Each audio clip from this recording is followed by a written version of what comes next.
Good morning, and welcome to Nature Walk, the podcast where we delve into the wonders of the natural world. I'm your host, David, and I'm thrilled to share with you today's top story. As we take our first steps on this journey, let's set the scene. The ocean, a vast and mysterious realm, home to an incredible array of life.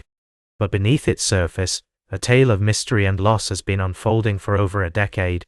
It's a story about a disease that swept through the sea star population, leaving billions dead in its wake. The sea star wasting disease, as it came to be known, was first observed in 2013 along the North American Pacific coast. It caused lesions to form on the star's bodies, their arms to fall off, and eventually, their entire bodies would disintegrate. The outbreak was nothing short of catastrophic, affecting over 20 species of sea stars, and wiping out the sunflower sea star from much of its southern range. For years, researchers have been trying to pinpoint the cause of this devastating disease. They've proposed various theories, from viruses to environmental factors, but none had been proven conclusively. That is, until now. A recent study, conducted by a team of scientists between 2021 and 2024, has finally identified the culprit behind the sea star wasting disease, a bacterium called Vibrio pectinicida. The researchers experimented on sunflower sea stars, housing both healthy and diseased individuals in separate, quarantined laboratory conditions. What they found was remarkable.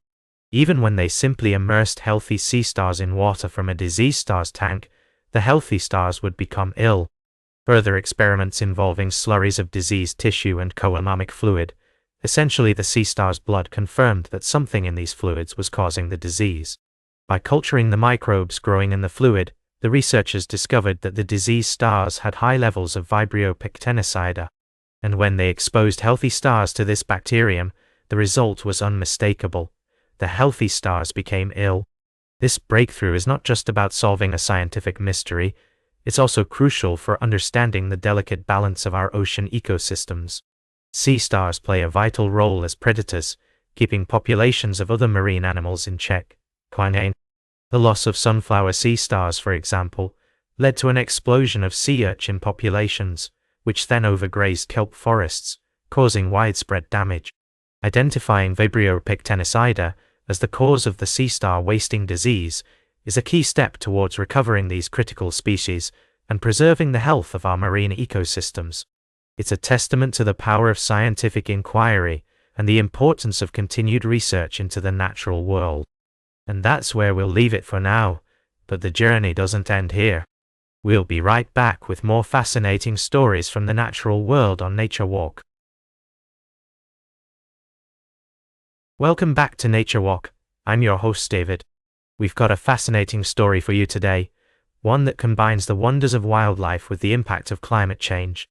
You may have heard about the recent sighting of a butterfly species in the UK that's never been seen before. The southern small white, typically found in southern Europe, has made its way to British shores, and experts are abuzz with excitement. As we delve into this story, let's start with the facts. The first UK sighting was confirmed at Landguard Bird Observatory in Suffolk, where a volunteer managed to snap a photo of the elusive butterfly. But what's remarkable about this sighting is not just the fact that it's a new species for the UK, but also the speed at which it's been expanding its range across Europe. According to experts from butterfly conservation, the southern small white was first spotted north of the Alps in France and Germany back in 2008. Since then, it's gradually made its way northwards, reaching the Netherlands in 2015 and Calais in 2019. And now, it's finally arrived in the UK. But what's driving this rapid expansion? While we can't say for certain, many experts believe that a warming climate is playing a significant role. As temperatures rise, species are able to thrive in areas that were previously too cool for them. And that's exactly what seems to be happening with the southern small white. Now, you might be wondering how this butterfly will fare in its new home. Will it be able to find enough food and shelter to survive? The answer is still unclear, but experts are cautiously optimistic. You see, the southern small white's food source is a garden species called candytuft, which is not as widely planted in the UK as it is in other parts of Europe.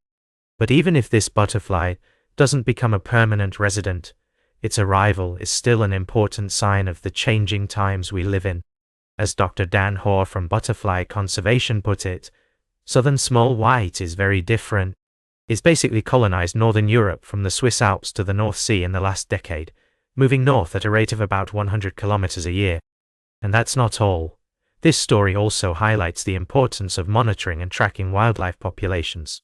By keeping an eye on species like the southern small white, we can gain valuable insights into the impact of climate change and other environmental factors.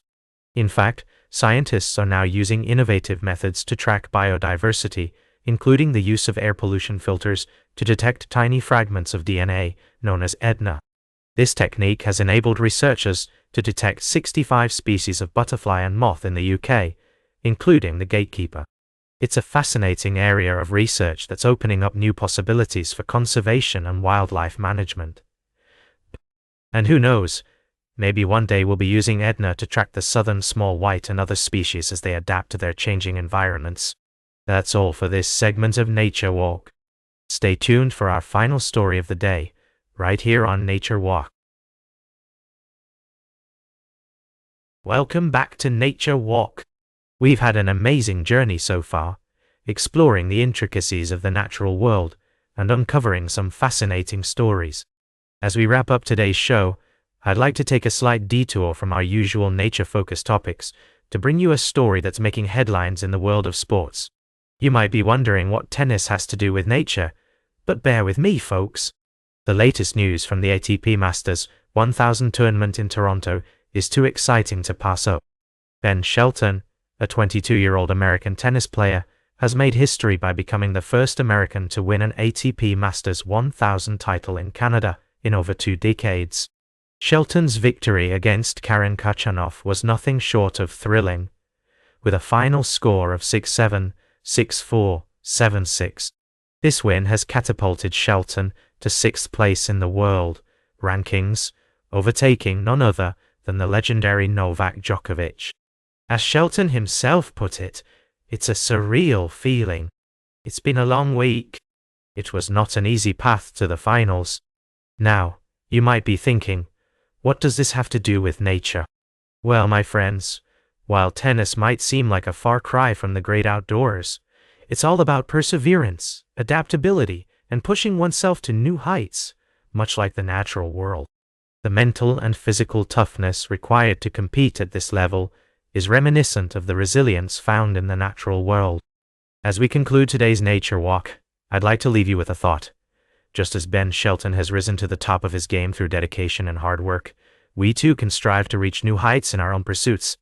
Whether it's exploring the great outdoors or pushing ourselves to new limits, remember that the natural world is full of inspiration and lessons waiting to be uncovered. That's all for today's Nature Walk. Remember to like, share and subscribe. And until next time, keep exploring your natural world.